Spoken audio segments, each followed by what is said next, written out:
Penny Wong, welcome to the program. You gave a David. speech earlier this year noting that China's nationalism, authoritarianism and assertiveness had increased under President Xi Jinping.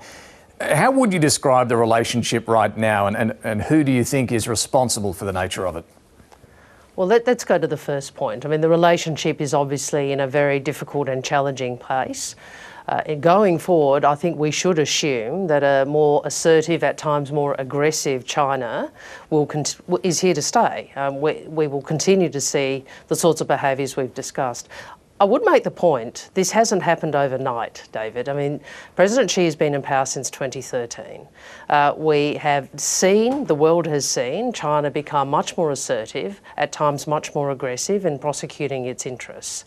Yet over the same period of time under this government, elected also in 2013, we've seen Australia become more and more economically dependent on China. In fact, we are the country that is most economically dependent on China. So I think it is legitimate to say, where is the government's strategy for diversifying our exports? Where is the government's strategy for, the effects of a more assertive China? What we have had is the Agriculture Minister blaming exporters for failing to find alternative markets. I mean, for me, that just underlines a lack of a strategy. And I want to come to that and what absolutely can be done to diversify our trading relationships, help business find new markets and so on. But the issues, the problems between Australia and China are really the focus here. Again, is it fair to say that the relationship's completely broken down on the government's watch? Is that blaming the Australian government for the problems in the relationship? Look, I think that is an obvious statement of fact. The government's in power and we know what's happened to the relationship.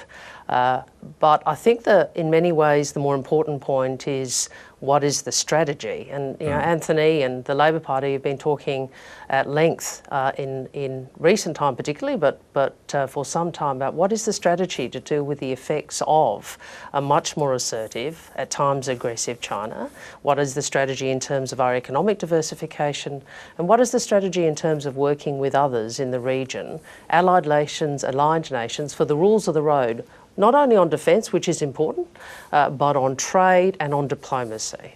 But just take the first of those you mentioned there, the strategy in terms of fixing the problems with China. What are you suggesting needs to be done there? I think that's the wrong way to articulate it, Right. actually. I think the strategy should be, working out how we deal with the effects for Australia and the region of China, which demonstrably is taking a very different stance towards us and towards the region. That's the question we should be asking ourselves. And on that, I think the government really does need to stop focusing on splashy headlines and work out what is it doing, how is it helping our exporters, how is it helping those who are so dependent, have become more dependent on China for Australian jobs. Okay, so what are you suggesting needs to be done there to help them find new markets? Yeah, look, I think if the question is what would Labor's strategy be? First, we would be calm and strategic in our response. I think that is very important. Secondly, as I said, we should work with other nations, allied nations, aligned nations, to support the rules of the road, including on trade. Third, we do have to work with our exporters to diversify our markets, to enable them to make sure we have more diversified opportunities instead of what has happened, which is a greater reliance on China. And finally, if we were in government, we would be focusing on the national interest.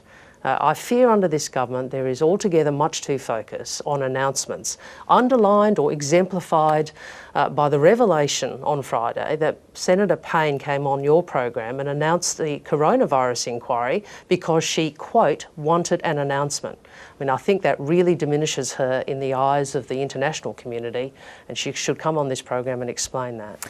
On this issue, the coronavirus inquiry, on the issue of foreign interference laws, on the issue of banning Huawei from the 5G rollout, correct me if I'm wrong, Labor's supported the government on all of these. You've argued they could have handled things a little better, yes, their language, their tone, but you've supported the substance. Yes, we have. And when you hear people criticising Labor for a lack of bipartisanship, we have offered an enormous degree of bipartisanship. But bipartisanship does not mean you never criticise.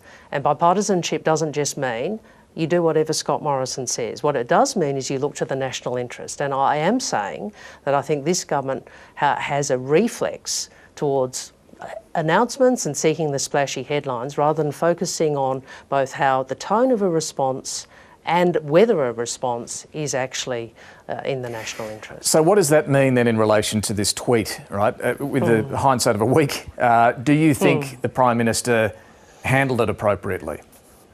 Well, first, we made the decision, despite there being no, obviously discussion with us before the press conference or before anything was said publicly, or that we were very clear in our unified condemnation, not only because we believe it, but because it was very important that the condemnation across the Australian community was unified, and I think we demonstrated that.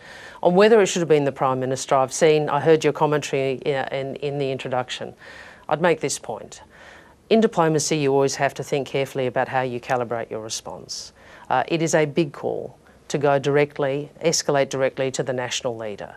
And I hope that Scott Morrison thought very carefully about that decision. I hope that he took advice and thought carefully before he did escalate it to the national leader position, level when we responded. But having said all that, I think what is important is that we remain unified in our condemnation of it. And I made very clear comments in the Parliament immediately after Senator Payne made her comments. Sounds as though you're not convinced the Prime Minister should have been holding such a press conference. Well, I think he should. I would hope that he took advice and thought carefully about the escalation to the level of national leader. As I understand, he spoke to the Foreign Minister. Are you indicating he should have spoken to the opposition about this? Look, I think generally it is good practice on these issues where you are dealing with an assertive, at times aggressive, great power, which is China, for there to be stronger engagement with the opposition. I think that would be helpful. Regrettably, that doesn't happen much. I do recall many occasions on which Ms Bishop, and we had a fair few, ding-dong battles, but she would call me and we would talk through how we might deal with particular issues. And that doesn't happen now? I regret that doesn't happen now. And just to clear this up, when Anthony Albanese says, I used to be able to pick up the phone to my Chinese counterpart when I was a minister, are you suggesting here that that's some failing on the part of the Morrison government, or is it more that China won't allow any phone calls right now, any communication? Look, I think we all understand that China has a very different view about what it wants from Australia than what we are prepared to give, regardless of who's in government. And you ran through the policy issues where there is bipartisan support. Well, there's a few things coming up that I want to get your thoughts on. One is the Foreign Relations Bill. The substantive bill has passed. There's some amendments still being negotiated. One of them is a crossbench Rex Patrick amendment to require judicial review of any agreements that are terminated. Is that something you'll insist on? Is it a deal breaker? First, I'd emphasise the scheme has already passed the Parliament. So the Foreign Minister, as long as the Act is obviously made into law, is in place. So the Foreign Minister has the power to veto agreements. As you say, there is a consequential amendment about judicial review. I've written again to Marise Payne saying if this is a problem, we invite your engagement. She messaged me saying that her staff would speak to ours, but I haven't had any engagement for her. And I have to say we've been trying to engage with the government on this because I think it is better for that to occur. I would emphasise we support the objectives of this legislation, which is why we've passed it. This is yet another example of headline first. Mr Morrison rushed the announcement of this legislation to get out of the bad headlines on aged care, remembering that he announced on the day Richard Colbert walked out on us in the Senate chamber. So you supported it. That's the history of it. But we support the objectives and we've supported the legislation. And as soon as it gets royal assent, as soon as it's proclaimed, it can be operative. I would say this: I hope that this minister and this government use the power that the Parliament has given them wisely.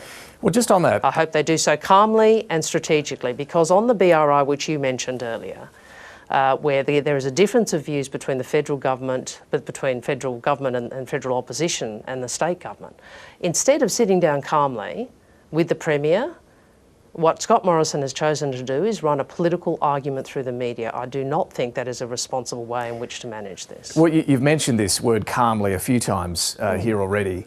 When it comes to this decision now that the government will be able to make on whether to terminate Victoria's Belt and Road Initiative deal with China, what do you think it should do?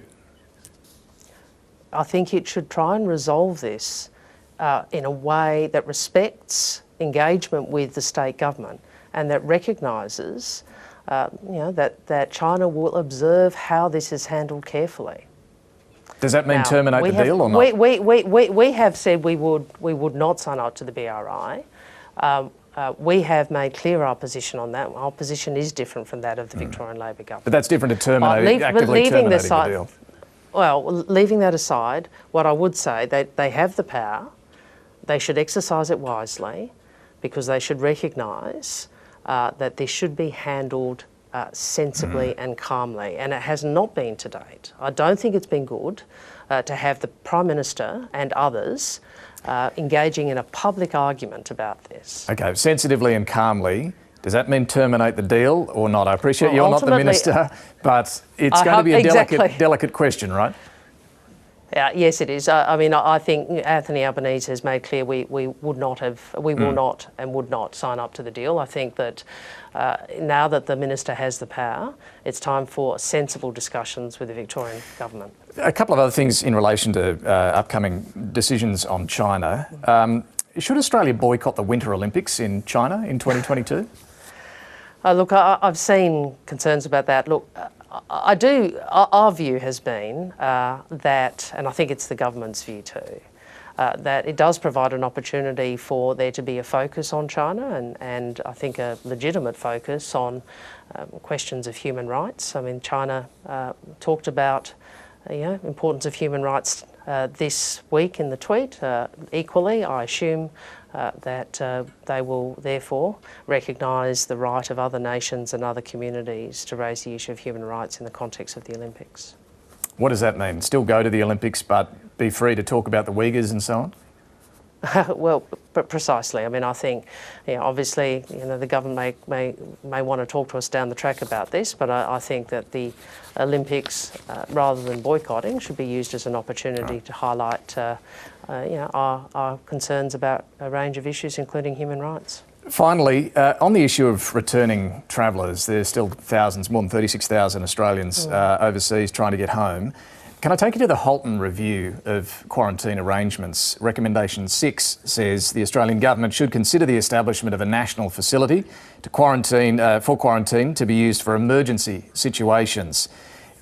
What do you think the government should do? Are you suggesting it should set up some sort of national facility? Absolutely, and they should have done it earlier, and if they had, we wouldn't have increasing numbers of Australians being stranded overseas. I mean, the Prime Minister made a promise that people would be home by Christmas. He won't deliver on that promise. And what is clear is that he is more interested in avoiding bad headlines and getting good headlines than actually helping people. The stories the revelations today that you referenced in your opening about people being asked to come off the list. Well, Foreign Affairs denies that, to be fair. Well, have a talk to some of the people who are involved. Have a discussion with some of the stranded Australians. But just on this idea of a national facility, there is Howard Springs in the Northern Territory. It's just been expanded to 1,000. The federal government's the one funding that. Are you saying something beyond Howard Springs, or what exactly are you suggesting? Well, the Halton report raises that possibility. The Halton report raises, I think, Learmonth. What I would say is the government has had this report. The government could act. Last time, I mean, I'm old enough to remember when the federal government accepted it had responsibility for border security and quarantine, and so are you, David. In fact, it was only a few years ago. So the facts are, we have a Prime Minister who could act. He is refusing to act. I have to say, I wonder whether it's because he would prefer to blame the states, which he continues to do, rather than actually help people. Okay, so just to be clear though, you are suggesting they should set up a new facility to take in return travellers? I think they should act on the, and they should have acted. I think my colleague Senator Keneally has already said they should have acted on the Halton report, and their failure to do that means people won't be home by Christmas. Penny Wong, thanks very much for joining us this morning. Good to speak with you.